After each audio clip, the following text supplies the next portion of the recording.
मैं मुख्य अतिथियों से चाहूंगा कि वो ध्वज को करीब पहुंचे और ध्वजारोहण करें।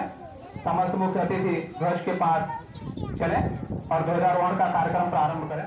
समस्त मुख्य अतिथि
इस प्रांगण में आए हुए समस्त अतिथियों का एक बार मैं पुनः विद्यालय परिवार की तरफ से हार्दिक स्वागत और अभिनंदन करता हूं और समस्त अतिथियों से करवत प्रार्थना कर रहा हूं कि आप लोग अपना अपना स्थान ले लें, सभी लोग अपने अपने स्थान पर बैठ जाएं। 5 मिनट बाद यहाँ एक छोटा सा संबोधन होगा, उसके बाद कार्यक्रम आगे बढ़ाया जाए। मुख्य अतिथि लोग अपने अपने स्थान पर। माता की, भारत माता की, वंदे मातरम।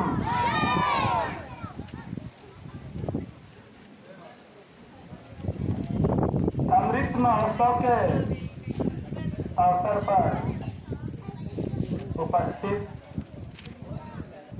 हमारे ग्राम सभा के पूर्व प्रधान श्री संजीवन उर्फ बूटी यादव जी और मुन्नू राजगर जी और तमाम साथी साथ में चल रहे हैं और इस विद्यालय के अध्यापक अभिभावक नन्हे मुन्ने बच्चों, यह जो हम 15 अगस्त मना रहे हैं, देश आजाद हुए 75 साल हो गए और इस बार हमें सभी देशवासियों को यह निर्देश हुआ था कि यह 75वां वर्ष जो है अमृत महोत्सव के रूप में मनाया जाएगा और बड़े ही धूमधाम के साथ हर जगहों पर जो है सभी लोग अपना तिरंगा झंडा फहरा रहे हैं, मना रहे हैं बहुत धूमधाम के साथ। और लोग कहते हैं कि हिंदू मुसलमान सिख ईसाई इस देश में 4 धर्म के लोग रहते हैं, लेकिन आज जो है पूरा जितने धर्म के लोग हैं सभी तिरंगे के एक झंडे के नीचे हैं और यह देश की बहुत ही गौरव की बात है कि सभी लोग बड़े ही हर्षोल्लास के साथ मना रहे हैं और बच्चों, आप जानते ही हैं कि देश जो है आजाद हुए 75 साल हो गए और इसी के उपलक्ष्य में अमृत महोत्सव मनाया जा रहा है। और आए हुए तमाम साथियों का, इस विद्यालय परिवार का मैं सभी लोगों को धन्यवाद ज्ञापित करते हुए अपनी वाणी को विराम देता हूँ। जय हिंद, जय भारत।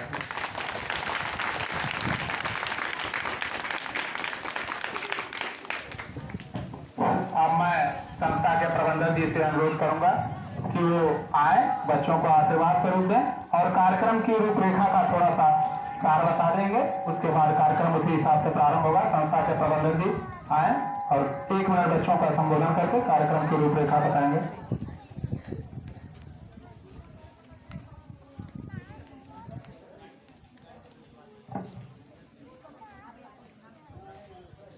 सर्वप्रथम संस्था के प्रांगण में आए हुए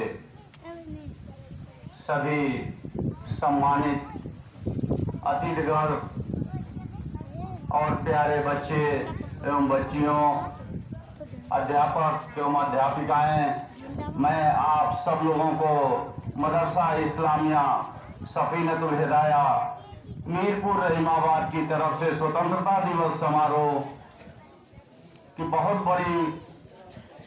बहुत बहुत शुभकामनाएं और बधाई देता हूं।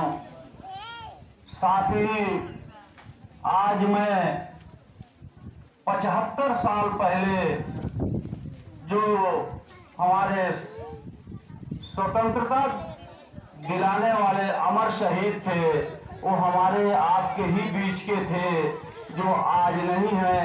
मैं उन्हें हार्दिक दिल से श्रद्धांजलि अर्पित करता हूं और मैं यह उम्मीद करता हूं कि जो 75 साल पहले हमें मिला था और इस 75 साल में क्या बदला है,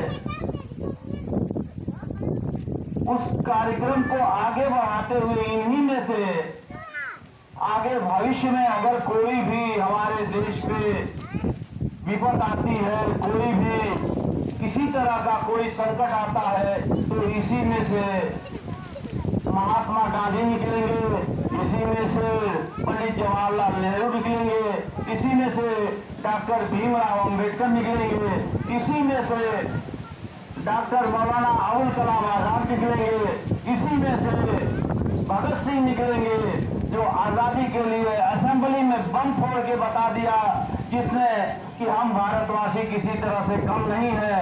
और आज के स्वतंत्र भारत में भी अगर किसी तरह का कोई किसी पार्टी के द्वारा, किसी भी समाज के द्वारा यहाँ आतंकवाद फैलाया जाएगा, तो इसमें से ही निकलेंगे वीर सपूत, उनके अनुयायी निकलेंगे, जो भारत को कभी झंडा या तिरंगा झुकने नहीं देंगे। आज आप जानते हैं कि आज से 75 बरस पहले आपको समानता का अधिकार नहीं था। जिस तरह से आज आप अपने ध्वज को हाथ में लिए हैं, हमारे यहाँ ईस्ट इंडिया कंपनी नाम की एक आतंकवादी संस्था हिंदुस्तान में आई और उसने धीरे धीरे हमारे भारत पे कब्जा कर लिया और कब्जा करने के बाद हमें आज जो अभी आप लोग संबोधन में सुने हैं कि गुलाम हो गया, गुलामी किसे कहते हैं? आज हम अभी भी पूर्ण रूप से स्वतंत्र नहीं हुए हैं, अभी हम मानसिक रूप से गुलाम हैं। हम मानसिक रूप से कब स्वतंत्र होंगे? जब हम शिक्षा में आगे बढ़ेंगे, शिक्षा का घर घर जो है दीप जलेगा। मैं अपनी ग्राम सभा में खास तौर से आसपास की आबादियों तक मेरी आवाज जा रही होगी, उनके माताओं, उनके पिता से, उनके गार्जियनों से मेरा यह अनुरोध है कि आप ये ना देखें आज से 75 बरस वो पहले ये मनुवादी व्यवस्था थी कि आपको पिछड़ों को, दलितों को पढ़ने का अधिकार नहीं था। वह समान अधिकार आपके पास आ गया है।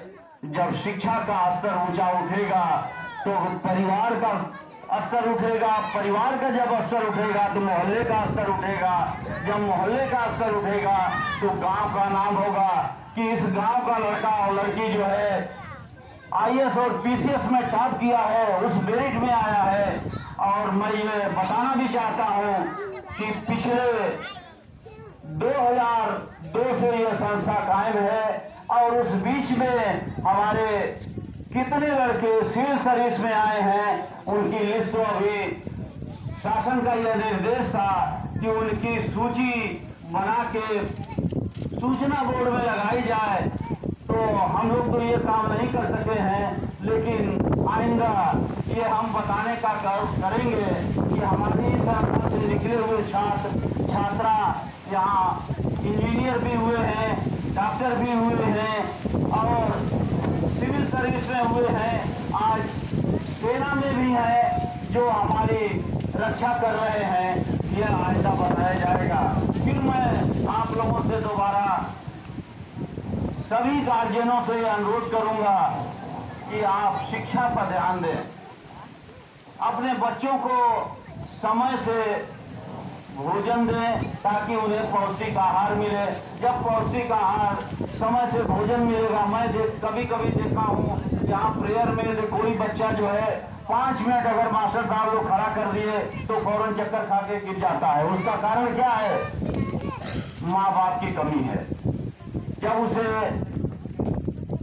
पौष्टिक आहार मिलेगा तो जानते हैं ये कहावत है कि स्वस्थ शरीर में स्वस्थ मन वास करता है। तो मैं कहूंगा कि अपने घरों से, ये देहात है, सबके घर में दूध तो होगा ही, भैंस का होगा, गाय का होगा, नहीं होगा तो बकरियां सबके घर हैं। सबसे ज्यादा पौष्टिक आहार होता है। आप गार्जियनों से मैं अनुरोध करूंगा कि उन्हें सुबह में पौष्टिक आहार देकर यहाँ खिला पिला के तैयार करके विद्यालय भेजें। हमारे अध्यापक बंधु यहाँ मेहनत करके पढ़ाते हैं। अगर इन लोगों से कोई पढ़ाने में, शिक्षा में अगर कोई कमी रहती है तो मैं पूरी छूट देता हूँ। मैं अपने वरिष्ठ मित्र और इस संस्था के बहुत ही सहयोगी रहे और मार्गदर्शन किए हुए भाई पूर्व प्रधान महेंद्र यादव एडवोकेट जी का हार्दिक स्वागत करता हूँ। बच्चों ने भी इनका स्वागत किया है। अब मैं इस कार्यक्रम को आगे बढ़ाते हुए आलोक तिवारी से माइक के संचालन के लिए आमंत्रित करता हूं और उनसे अनुरोध करता हूं कि जिस तरह से उत्तर प्रदेश सरकार ने निर्देश दिया था कि सभी विद्यालयों में 13 अगस्त से 15 अगस्त तक अमृत महोत्सव मनाया जाए और इस बीच में प्रभात फेरी कराई जाए। तो कल दिनांक 14 अगस्त को MISS की तरफ से अध्यापकों के निर्देश में, इनके गाइडेंस में प्रभात फेरी कराई गई थी। और आज भी मैं ये चाहूंगा कि कोई एक पूर्वा को हमारे अध्यापक अपने दिशा निर्देश में प्रभात फेरी करा ले ताकि उसी पूर्वा से ये शिक्षा की ज्योति बढ़े और आगे यह शिक्षा की किरण पूरे गांव में फैले। पूरे गांव में फैलेगी तो पूरे ब्लॉक में जाएगी, पूरे ब्लॉक में जाएगी तो उसके बाद हमारे तहसील में जाएगी, हमारे तहसील से हमारे जिले में जाएगी, जिले से हमारे प्रदेश में जाएगी और जब प्रदेश में जाएगी तो यह पूछा जाएगा कि गांव का सर्वप्रथम नागरिक कौन है, यानी मेरा उद्देश्य है कि गांव का प्रधान कौन है।